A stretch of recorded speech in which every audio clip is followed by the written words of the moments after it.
The GEEK Files, 2026, March 26th. Burnaby. September-ish of 88, the trials and tribulations of the Caribou VOIZ. So there we are on the military side of Happy Valley Goose Bay. The right engine has got its oil at a rolling boil. Can't move the prop, it's just stiff. And we just, Donnie did the responsible thing, the captain, and broke out the emergency bottle of scotch, and we were well lubricated before we even left the airport. So we made the call, and we're going to fly back to Whitehorse from Goose Bay. So we went out in the town that night, had a lot of fun. Next morning, we get in, jump on, I guess it was those little BAE 1 somethings, those 4-engine things from Air Atlantic. And we get on with, now we got gear. So I got my bush box, my winter gear, my winter Arctic work gear, my clothes.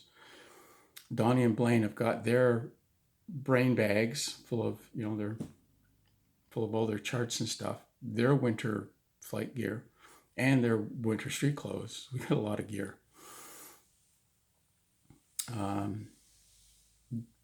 Now, pilots have heard of the Caribou. Pilots are weird. Anything big, ugly, and dripping oil, doesn't matter what they're flying, they want to fly it. DC-3, DC-4, Caribous, Bristol Fares, all of this big, heavy, ugly stuff. So Air Atlantic says, yeah, no problem. You're the Caribou crew, no problem. We get on the airplane. We're in the back. And this is before 9/11.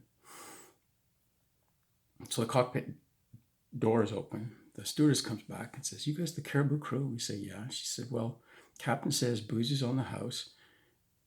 If you want to come up and visit the office, come up and visit the office. So Blaine and I do the responsible thing, start drinking, and send Donnie up to the office to talk to the pilots. So we fly down to St. John's. Our gear is checked through to Vancouver because we have to overnight in Vancouver before we head up to Whitehorse. And we get to St. John's and do the responsible thing, and the three of us hit the bar. And we look and check and say, okay, it's about time to go. Donnie is on the phone calling his wife. Blaine and I walk up the ramp, and they're just about to close the door. And we say, wait, you can't go. We've got the captain. She says, sorry, we got to go. So we get on, get our seats, take off to Montreal. We're going to change planes, and the stewardess comes back and says, you guys the Caribou crew? Yeah. Well, the captain says, come up, visit the office if you want, but booze is on the house. So Blaine and I do the responsible thing, start drinking, and neither of us really wants to visit the office.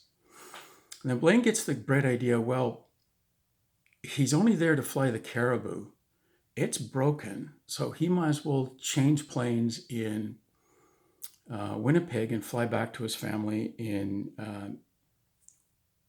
change planes in Montreal, and then fly back to see his family in Winnipeg. So fine.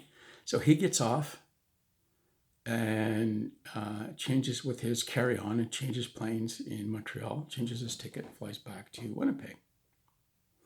And I carry on to Vancouver, and this flight stewardess comes back and says, you part of the Caribou crew? I said, yeah. She said, well, the captain says drinks are on the house.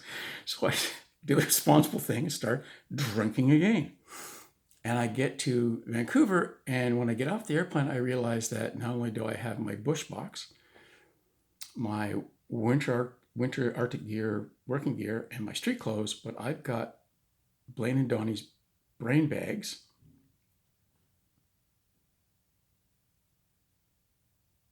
No, they took their brain bags. So I don't have their brain bags, but I got their checked luggage. So I've got all of their Arctic gear, Arctic working gear, and their street clothes. I have 200 pounds of baggage. So the next day I come, and God, who's flying up there at that time? Can't remember if it's Canadian or Pacific Western. Still might have been Pacific Western. And I say, okay, this is the story.